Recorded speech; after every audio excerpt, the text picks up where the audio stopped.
How's it going, people? Hope you are well. The time is arriving very, very slowly. What a drag it's been, by the way, towards the North London derby. International football is over, and my God, I'm so glad it is. I can't be dealing with much more of that, if I'm honest with you. And it's kind of put a dampener on the World Cup for me with Gareth Southgate in charge of this England side at the moment. You know, picking players that are so under form, and I don't want this stream to be about that, but I thought I had to mention it that I was really disappointed with not just the England performances, but the manager performances as well.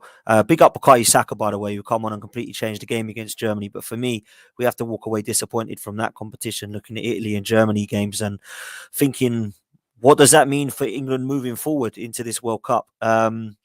Yeah, we've got one of the best squads I've seen in a very long time, but you wouldn't know it with this manager in charge. And I think that although people have been a little bit harsh at times, I do think it's time to have that suggestion of would another manager be better with this current England crop of players? Because I know he did well to get us to the final. I understand Gareth Southgate did well to get us to the semis, but I must say, I honestly believe a better manager would have probably won us both of those competitions. Certainly the Euros, maybe the World Cup, albeit France were superb that year.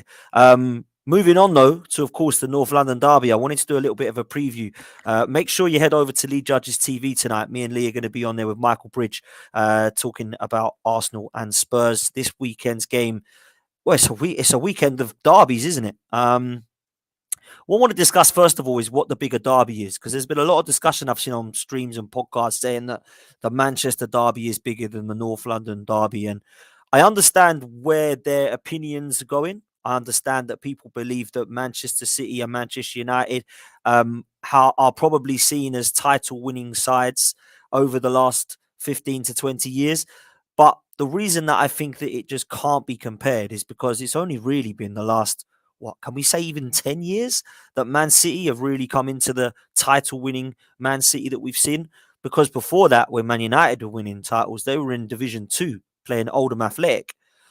With Arsenal and Spurs, neither of them have been fighting for the title for a while, but the competition's been there for the top four and for the European places for Arsenal and for Spurs. I think that's made it bigger even more so over the last few years. But even when Tottenham weren't winning or weren't getting near to the Champions League or weren't winning games that give them a chance of getting into finals, it was still a massive fixture because of the history. And I think the reason the North London derby is so massive, and the best way for me to explain it, is when Man United and Arsenal were at the very top, when we were competing with the Sir Alex Ferguson years under Arsene Wenger, Arsenal and Tottenham was still big then. When Man United got Man City, let's be honest, it was a breeze in the park for them, wasn't it?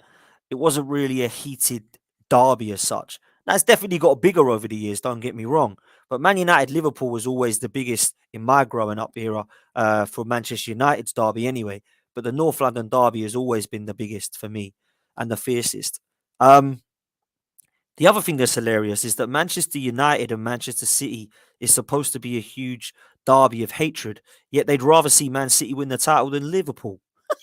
So I don't think we can really sit there and compare the two. For me, there's only one winner there, and it is the North London derby. I think over the years it's changed. I think I would say probably from the last 15, maybe 20, Arsenal and Spurs has been bigger than ever. I think it's absolutely mad the way that football has changed, particularly in the terms of TV and entertainment.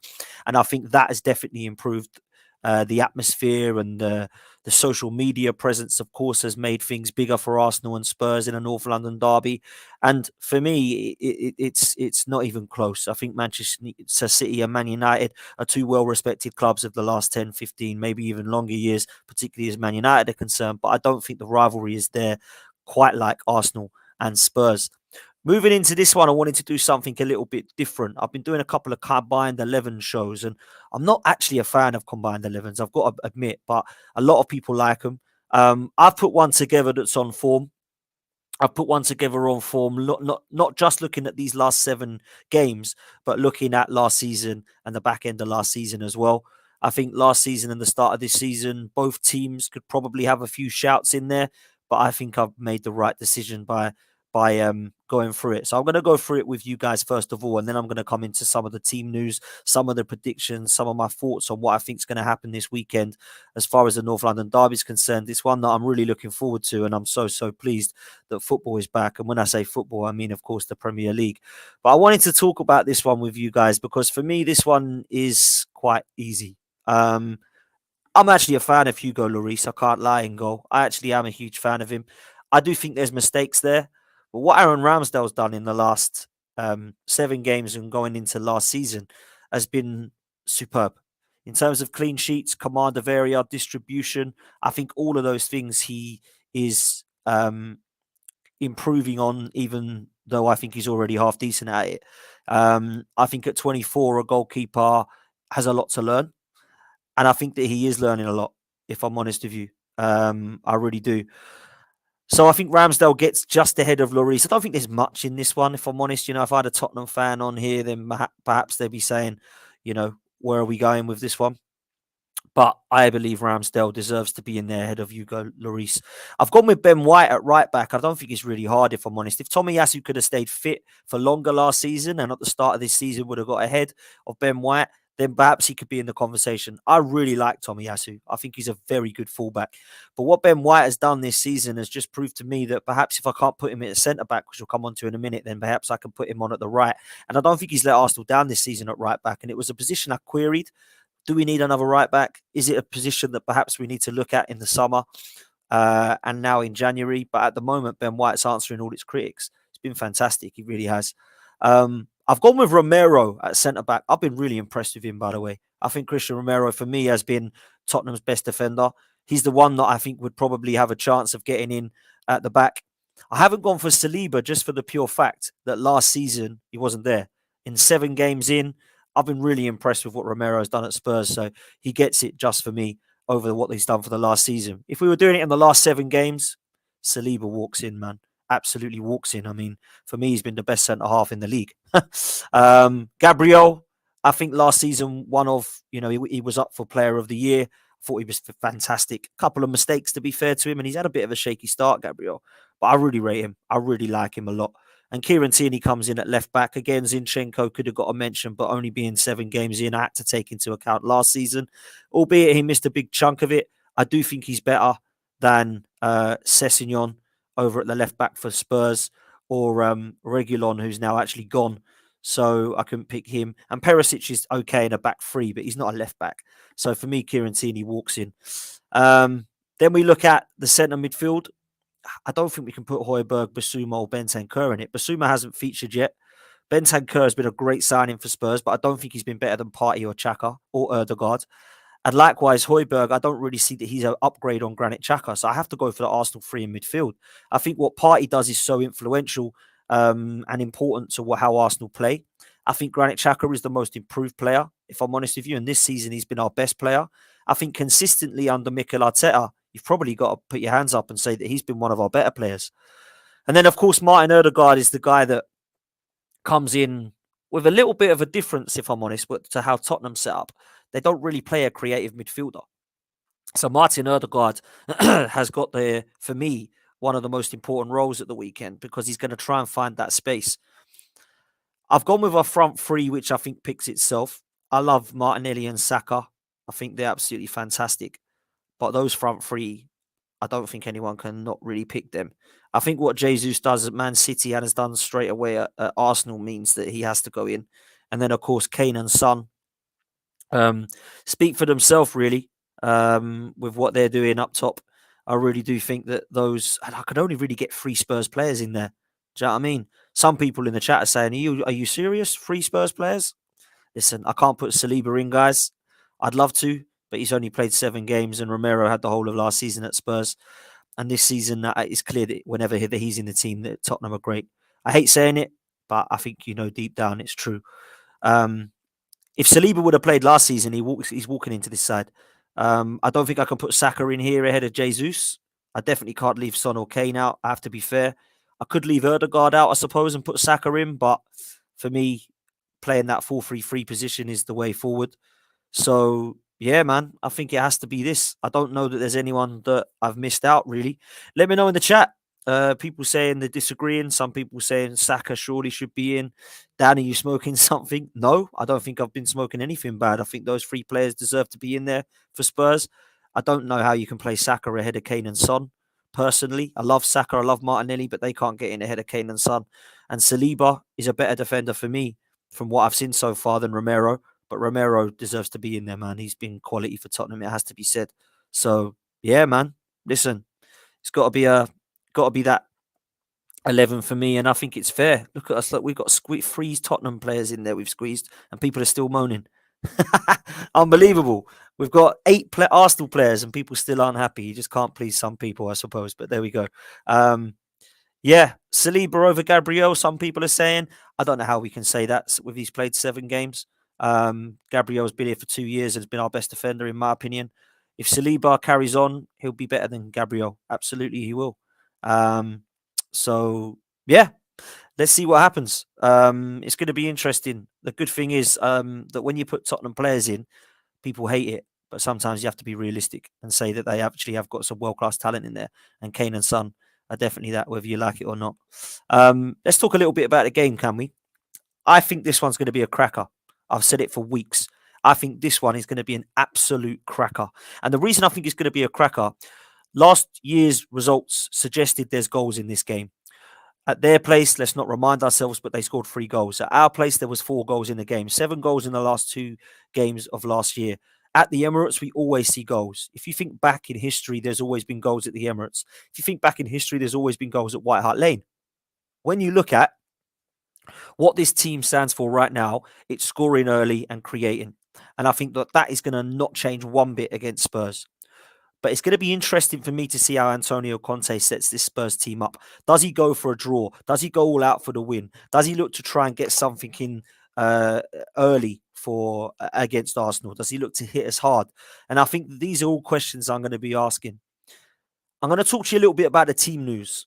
And I've got some question marks for you guys in the chat. So let's see if you believe what I believe in terms of the Arsenal team news first. I think the back 5 is going to be an interesting call for Mikel Arteta. I do think he's got a couple of options now. I think Ramsdale, of course, will stay in goal. And I think the centre-back pair will be the same in Gabriel and Saliba. But the fullbacks is an issue for me. It's one that Arteta can look at as an issue and think, right, I've got some choices now. Let's look at right back. Does Tomiyasu come in to keep Son quiet? Or is Ben White good enough? Ben White has been sensational for me this season. I've been well impressed. Yeah, well impressed with what Ben White has been doing. But is he a better fullback than Tomiyasu against Son? I would say no. But having said that, what I've seen has been that impressive that I think it would be really harsh to dump him out. But again, I think to myself, do we have to be a little bit harsh sometimes? Do we have to benefit the team? Or do we have to look at player performance and go, you're not quite good enough in there, but I'm going to just play you anyway because you've been playing well. That's what I'm looking at. For me, Ben White personally will play. I would probably go with Tomiyasu. I think aerially he's better. I think he's definitely somebody that I would believe is more disciplined. I don't think he's any worse on the ball. I think Ben White is probably maybe a little bit better, but I think Tomiyasu is good on the ball. And I would have more faith in Tomiyasu keeping Son quiet, personally. I think Son could probably get in behind Ben White. So that's what I would do. But I think Ben White will play. On the left-hand side, I'd play Kieran Tierney all day long. I like Zinchenko a lot, but I think he'll get caught out because I think Tottenham are going to play Kulusevski. And I think Kulusevski will definitely do some damage to Zinchenko, potentially anyway. His positioning is not that great, if I'm honest, at times. Kieran Tierney defensively, I think everybody will agree, is better than Zinchenko. And I think we're going to need that. So I'm going to go with Kieran Tierney at left back for this one. And hopefully Zinchenko will come back fully fit and start in a couple of games' time. Then we go into midfield. This is where my question marks are. How fit's Thomas Partey? How fit is Martin Odegaard? Granit Xhaka definitely plays in that left 8. If Odegaard played for both the Norway games, like people are saying, in the friendlies, then I'm going to go with Martin Odegaard. And then Thomas Partey, we know he came off. We know him and Tierney had knocks. Tierney had a head injury, so he'll be fine. But Partey, yeah, we're not sure how fit he is. But from what I hear, fingers crossed, he's going to be okay. So Partey has to play. If that doesn't happen, I've decided something, and I decided it the other day. I would play Ben White ahead in the Partey role. and I play Tomiyasu at right back.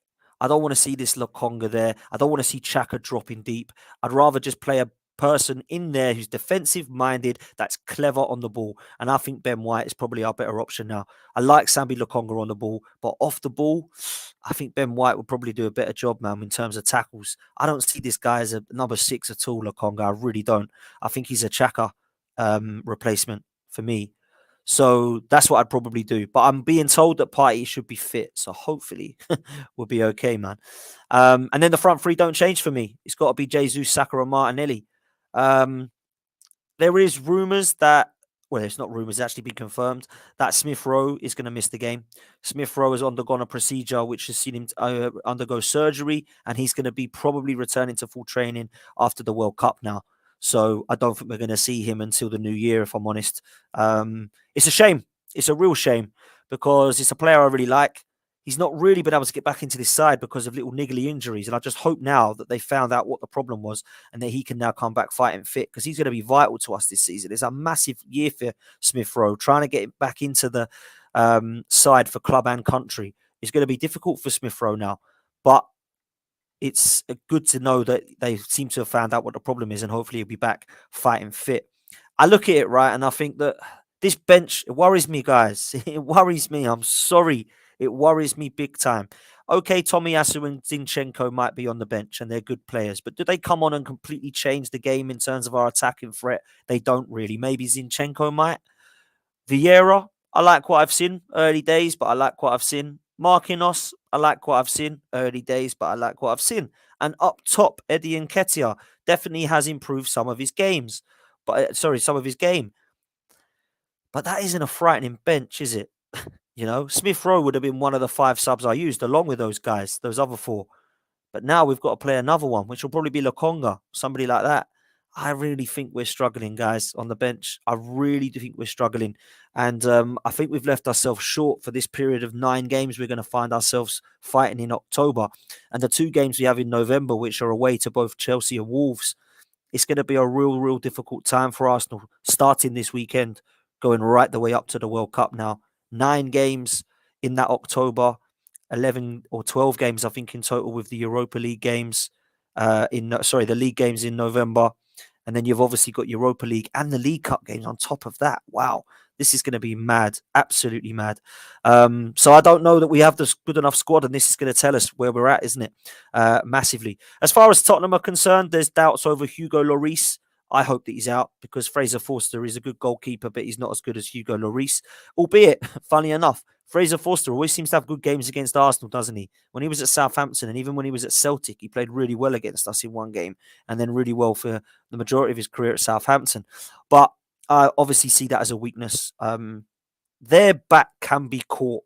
It can be caught. Someone's telling me in the chat that he's fit, Hugo Lloris. Their back line can be caught.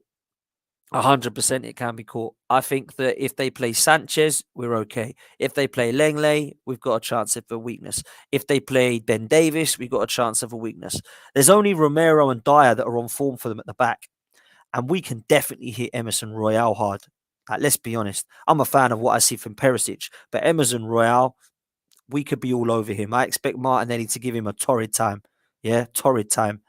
And Jesus, to be fair, because Jesus will go where the weakness is, 100%. So I expect our front three to be really decent.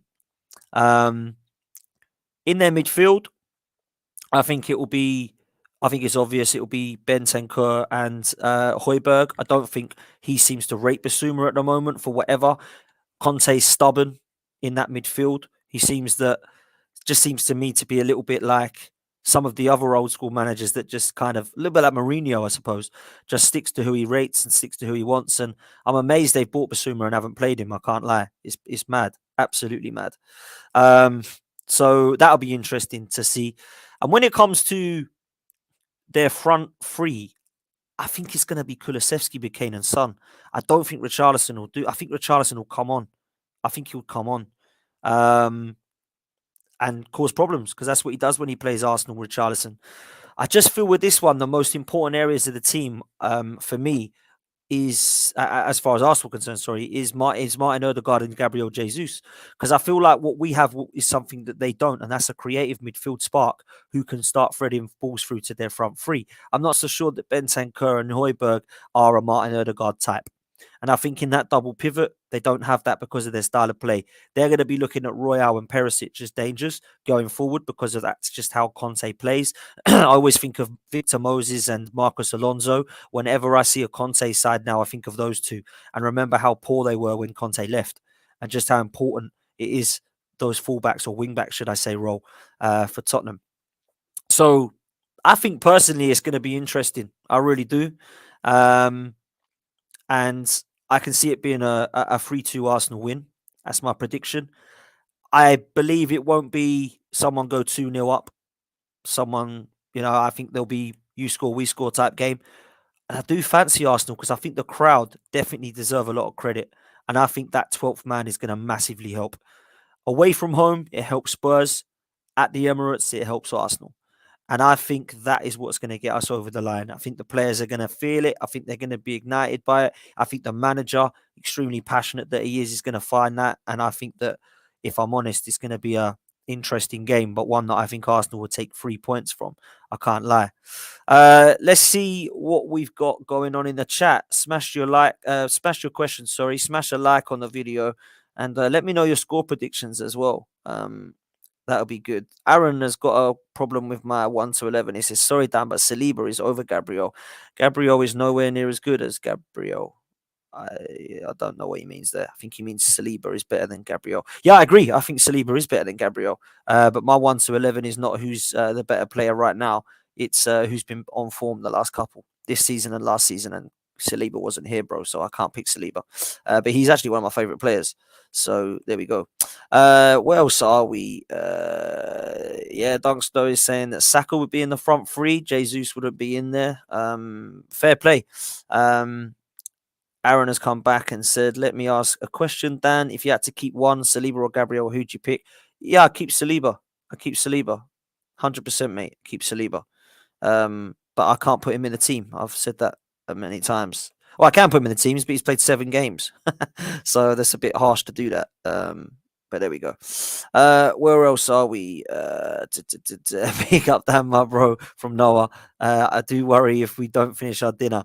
Yeah, that's a term I always use, man. I do worry, mate. I do worry. But at the moment, we have been. And it's been good to see Arsenal scoring goals again, because that's something that I just do not think that we've done over the last couple of seasons. But now it's good to see. Dunkno agrees that Tierney must start. I think that's massively important for me. I really do. I think it's massively important. I look at what Kieran Tierney brings to Arsenal going forward. I think it's not much different to what Zinchenko brings. The only thing he doesn't do as well is tuck into that inverted role, which obviously Arteta loves. But I don't think that's too bad.